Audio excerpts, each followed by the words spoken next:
আজি আমি তিয়হৰ খেতিৰ কথা কেনেকৈ খেতি কৰিব পাৰি এই বিষয়ে অলপমান আলোচনা কৰিব খুজিছোঁ।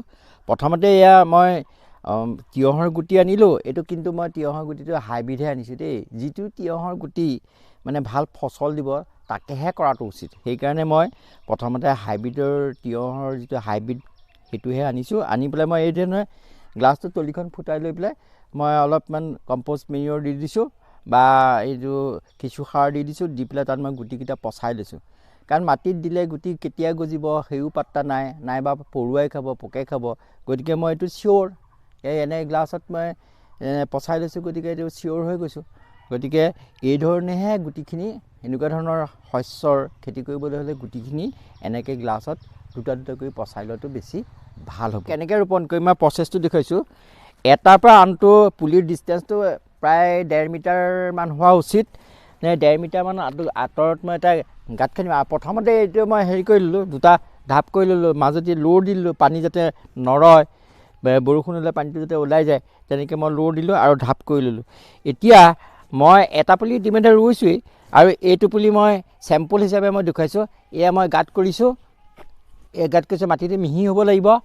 এই গাঁত কৰিছোঁ আৰু গাঁত কৰিলে আৰু তাত মানে পুলিটো ৰোৱাৰ আগমুহূৰ্তত অলপমান কেঁচু সাৰ বা গোবৰ, পচা গোবৰ এনেকৈ দি লোৱাটো বেছি ভাল হ'ব। তেতিয়াহে পুলিটোৱে সজল সফল হৈ আহিব। এনেই পুলিটো মাটিতে ৰুই দিলে সি শস্যটো ভালকৈ বা প্ৰডাকশ্যনটো ভালকৈ নিদিব নহয়। সেইকাৰণে প্ৰথমতে পুলিটো ৰুওঁতেই মানে তাত অলপ কেঁচু সাৰ বা গোবৰ, পচা গোবৰ বা পচা জাবৰ দি ল'লে বেছি ই সুবিধাজনক হ'ব আৰু তেতিয়াহে বেছিকৈ ফচল দিব। মই এয়া দুটা গাঁতৰ চেম্পল দেখুৱাইছোঁ। এনেকৈ মই 10টা পুলিহে ৰুম, কাৰণ 10টা পুলিতকৈ মোৰ বহু দৰকাৰো নাই। গতিকে এই 10টা পুলি প্ৰতিপাল কৰিলে যথেষ্ট সৰহকৈ ৰুলে প্ৰতিপাল কৰিবলৈ বস্তু সৰহ লাগিব আৰু ঠিক জেং চেঙো সৰহ লাগিব। গতিকে সিমানটোলৈ মই নাযাওঁ। এই 10টা পুলি প্ৰতিপাল কৰিলে মোৰ ঘৰখনত যিমানখিনি তিয়হ লাগে গোটেইখিনি সম্পূৰ্ণ হৈ যাব। মই এতিয়া কম্প'ষ্ট মেনিয়ৰ দিলোঁ আৰু লগতে অলপ কেঁচু সাৰো দিছোঁ। দি পেলাই মই পুলিটো এনেকৈ লুটিয়াই দিলোঁ, টুকুৰিয়াই দিলোঁ, পুলিটো ওলাই গ'ল। শিপাবোৰ ধুনীয়াকৈ। এতিয়া মই এইখিনি অৱশ্যে মই কেঁচু সাৰ প্ৰয়োগ কৰিছোঁ। কেঁচু সাৰৰ লগত অলপ গোবৰ আছে। এইখিনি দি পেলাই পুলিটো ৰুলোঁ আৰু এনেকৈ ভালকৈ দি দিলোঁ সেইখিনি চপাই মেলি। গতিকে এই ধৰণে দিয়াৰ পিছত পুলিটো মৰিও নাযায়, চিন্তা কৰিবলগীয়া কথা নাই। ৰ'দে বৰষুণে একোৱেই নহয়।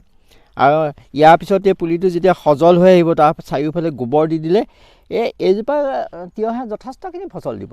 এনেকৈ তিয়হৰ খেতি কৰাটো উচিত। বৰ কম মাটি ল'ব লাগে, কম পুলি ল'ব লাগে, যাতে মানে বাৰ্ডেন এটা নহয়। ঘৰত খাব পৰাকৈ যিখিনি তিয়হ লাগে সেইখিনি সম্পূৰ্ণ হৈ যাব। গতিকে মই আপোনালোকক দেখুৱালোঁ, এনেকৈ আপোনালোকে তিয়হৰ খেতিটো কৰিব।